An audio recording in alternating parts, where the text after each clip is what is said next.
주님께서 여러분과 함께 요한이 전한 거룩한 복음입니다.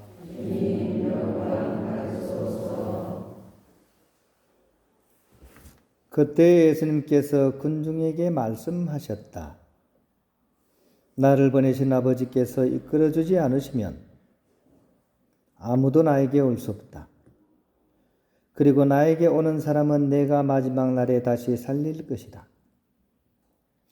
그들은 모두 하느님께 가르침을 받을 것이다 라고 예언서들에 기록되어 있다. 아버지의 말씀을 듣고 배운 사람은 누구나 나에게 온다. 그렇다고 하느님에게서 온 이 말고 누가 아버지를 보았다는 말은 아니다. 하느님에게서 온 이만 아버지를 보았다. 내가 진실로 진실로 너희에게 말한다. 믿는 사람은 영원한 생명을 얻는다. 나는 생명의 빵이다. 너희 조상들은 광야에서 만나를 먹고도 죽었다. 그러나 이 빵은 하늘에서 내려오는 것으로 이 빵을 먹는 사람은 죽지 않는다. 나는 하늘에서 내려온 살아있는 빵이다. 누구든지 이 빵을 먹으면 영원히 살 것이다. 내가 줄 빵은 세상에 생명을 주는 나의 살이다. 주님의 말씀입니다. 그리스도님 찬미합니다. 네, 평화를 빕니다. 스페인 북부 지역에서 동물행동연구팀에서 노란 갈매기 알들을 수집해서 실험을 해봤다고 합니다. 이 알들에게 사전에 녹음된 이렇게 갈매기 어미의 아주 날카로운 경고음, 그러니까 뭐 덕이 나타나거나 이러면 이제 막 거친 소리를 쫙 내거든요. 그러니까 끼룩끼룩 하던 갈매기가 쫙 한단 말입니다. 이거를 이제 녹음을 해서 그 알들한테 들려준 겁니다.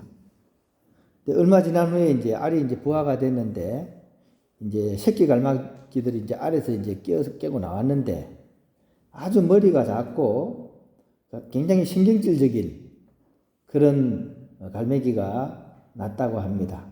대신 이제 조금만 위험해도 후다닥 피해갈 수 있는, 그러니까 그 소리를 들으면서 아주 스트레스 호르몬이 많이 이렇게 발생했고, 그것 때문에 이제 굉장히 이렇게 위험에 잘 대처할 수 있는, 그렇지만 그것 때문에 좀 장애를 지닌 그런 이제 갈매기가 나온 거죠.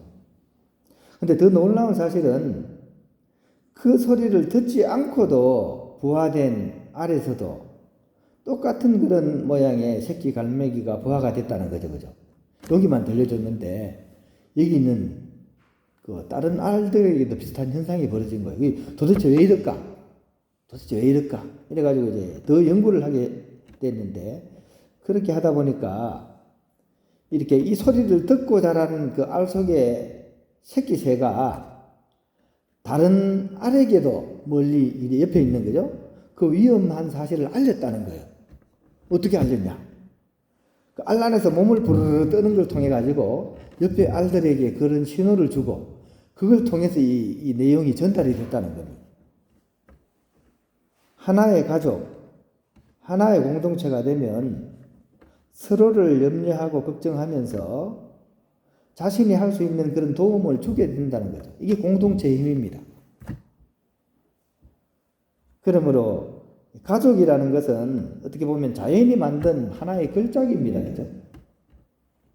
종종 우리가 갈등하고 다툴지언정 그래도 크게 보면 서로가 서로에게 도움이 되는 걸작들의 모임, 그것이 바로 가족입니다. 믿음 공동체도 마찬가지입니다. 우리가 서로 다르고 또 그렇게 다른 사람들이 모여서 이룬 그런 공동체입니다. 완전히 10인 10색이죠. 그죠? 우리는 막 그냥 너무 많이 달라요. 그죠? 고향도 다르고, 그죠? 성씨도 다르고, 성별도 다르고, 그죠? 성격도 다르고, 그죠? 아웅다웅 티격태격도 많이 합니다. 그죠? 다르다 보니까. 그럼에도 불구하고 영원한 생명을 향해서 함께 나아가는 한 배를 탄 공동체라는 사실 우리가 잊어버려서는 안 됩니다. 어떻게 보면 방주죠, 방주, 그죠? 이 세상의 그런 홍수에서 우리를 하느님께 이렇게 생명의 하느님께 데려가는 그런 방주인 성남호 우리 같이 타고 있는 겁니다. 빵기적 이야기를 통해서 오늘 복음에서 예수님께서는 영원한 생명에 관한 이야기를 계속 이렇게 하고 있습니다. 이 말씀을 우리가 어떻게 이해하면 좋겠습니까? 영원한 생명은 눈에 보여지지도 않고 손으로 만져지지도 않는 그런 것입니다. 물리공식으로 풀 수도 없습니다. 그죠? 계산기 두드린다고 이 한 나라에 대한, 그죠? 영원한 생명에 대한 그런 것을 풀 수가 없습니다.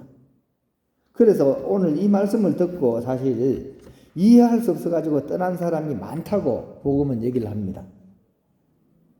아마도 제 생각에는 이 문제를 혼자 머리로 고민하다가 안 풀리니까 그렇게 떠나간 것 같습니다.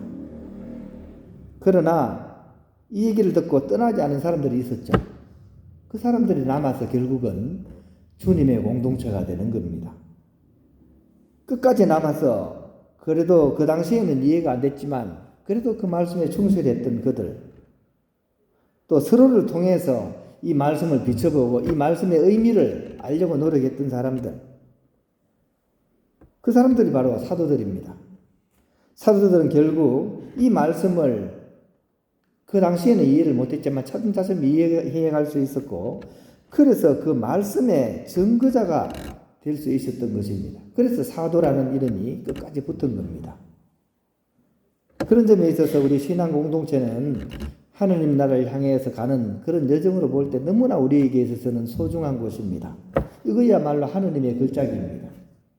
비록 지금은 이해되지 않아도, 서로가 서로에 대해서 이해가 되지 않고, 교회에 대해서도 이해가 되지 않고, 또 신자들은 그 성직자 수도자가 이해되지 않고, 수도자 성직자는 신자들이 이해가 되지 않고, 하지만 우리는 걸작입니다. 이것을 통해서 우리는 하느님께 나아가기 때문입니다.